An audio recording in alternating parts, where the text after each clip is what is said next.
What's up, my gingers? I said gingers. It's me, the best sniper in the world, the best Call of Duty player in the world, ya boy, Ed Sheeran. Hey guys, it's Jinja, and today we're obviously sniping on the new Black Ops 6 beta. And it is Storytime with Jinja, where I tell you 100% true stories about my life, but I thought I'd give you my review of the new Black Ops 6 beta first.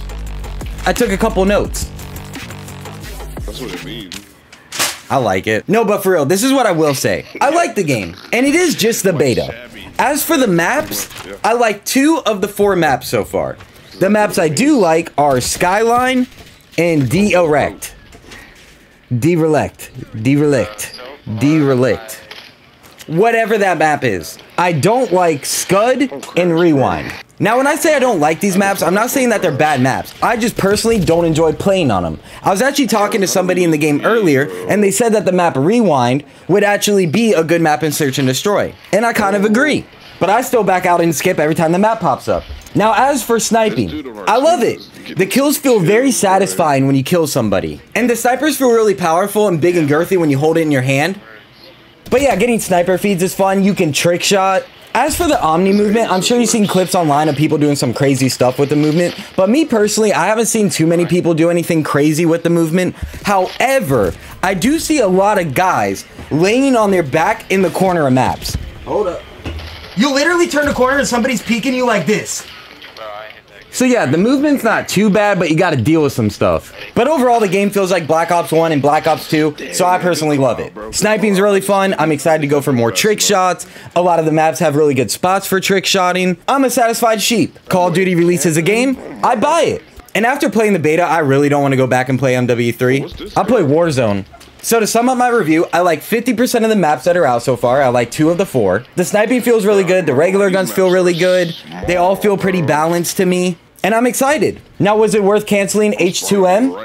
No. And if you're late to the party and you don't know what H2M is, it was a mod for the Modern Warfare remastered on PC that would turn your game into a remastered version of 2009's MW2. It was made by fans of Call of Duty. Everybody was excited for it. FaZe Clan was even going to do ill cams again, and trickshotting montages, sniping commentaries. It was going to go back to the golden era of gaming. But then Activision stepped in and said, "Oh, you enjoy that?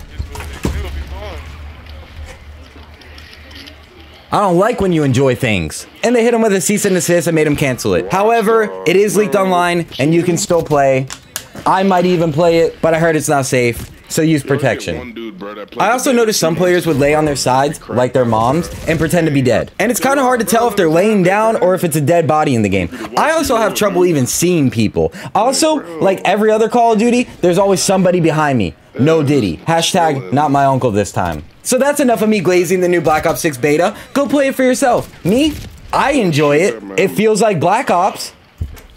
And it feels good inside you. You guys want to hear some stories now? So here's a story that actually happened to me the other day, and it happened to me a long time ago.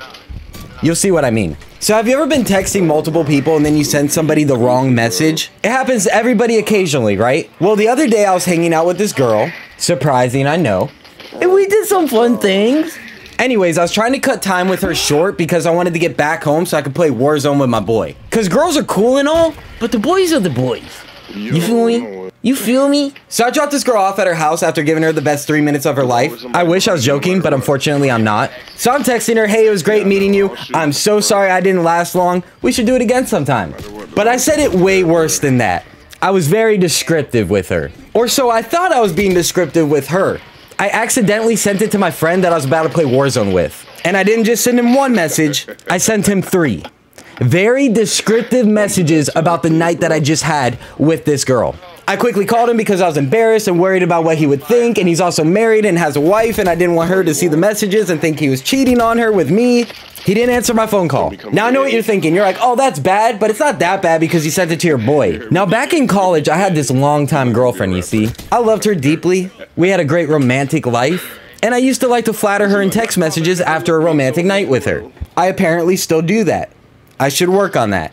So in college, I was texting my girlfriend about all the wonderful, romantical, sexual things I was going to do to her body, and she didn't reply for a while. She actually never replied at all. And that's because I sent it to my teacher. Because in college, you're close with your teachers. Your teachers will actually give you their phone number. Every college does that, right? Moral of the story, I had my teacher's phone number and I accidentally sent him provocative messages meant for my girlfriend. And I had his class the next day. We actually had a really important end of the semester assignment due that we were gonna review as a class together. That teacher's a real one though. He never brought up the text messages. He never embarrassed me in front of the class. Well, he did, but not because of that situation. I actually added him on Facebook the other day. I wonder if he remembers. Now this next story is about my favorite topic, aliens. I think I've been abducted. You heard me. Think I'm crazy. I don't care. Watch any of my videos. I sound crazy all the time. But hear me out. Back in high school, I used to always wake up in the middle of the night because I had to go to the bathroom. Specifically having to pee. I didn't wake up in the middle of the night having to go in number 2. People who do that, you're built different. I respect it. Imagine getting back in the sheets with some dirty cheeks. So I would wake up in the middle of the night to go pee, and I had a clock right next to my bed. And every time I woke up, I would immediately look at the clock because it'd be facing me. I'd be like this, clock be here, and I'd be, oh, that's the time. Let's say it was like 4 a.m. and then in my head, I'd be like, oh, cool, I got 3 more hours of sleep after I go pee. You know, normal shenanigans. So I go tinkle, sitting there all tired like, you know, just trying to squeeze it out. Just, am I making it in the bowl? Granted, I would be really tired while peeing. But when I would go back to my room, I would check the clock again. And there were several nights that when I went back, the clock would be off by like 4 hours. Let's say it was like 3 a.m. When I went back in, it'd be like 6 or 7 a.m. But yeah, I would even text my high school girlfriend being like, I think I got abducted. Now there could be a few explanations for this. Possible reason number 1, I fell asleep standing up while peeing. Now I don't think that's likely, but possible reason number 2 is I was diagnosed as being dyslexic when I was younger. Boo! It all makes sense. Yeah, okay, I get it. I could have saw 6 a.m. and then when I walked back in, it was 9 a.m. But I'm telling you, my dyslexia is not the reason. So that only leaves us with the possible reason number 3. Aliens. But no, I'm serious. This happened so many times in high school that when I would wake up in the middle of the night to go pee, I would look at the clock like 4, 5, 6, 7 times before I went pee. I would be like, okay, it's definitely 3 a.m. Cut to me peeing at 3 a.m. I would walk back in like, check the clock.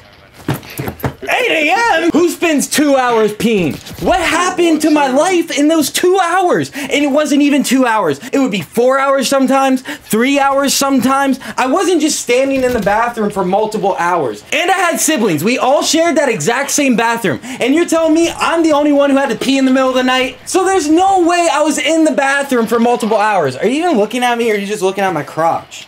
My mic stand doesn't go this high. And I like standing. I might do these videos standing from now on. So I think we can all agree that nobody in the middle of the night goes and takes a 4-hour-long pee. So what happened to me? And I was dyslexic when I was younger. So I'm still dyslexic. So why doesn't this happen to me nowadays? This has not happened since those couple of years in high school. Did they finish their experiments on me? Are they like my ex-girlfriends and just got bored of me and flew away and found somebody else to start a new life with? I have so many questions. And I'll never get closure. So yeah, I think I was abducted.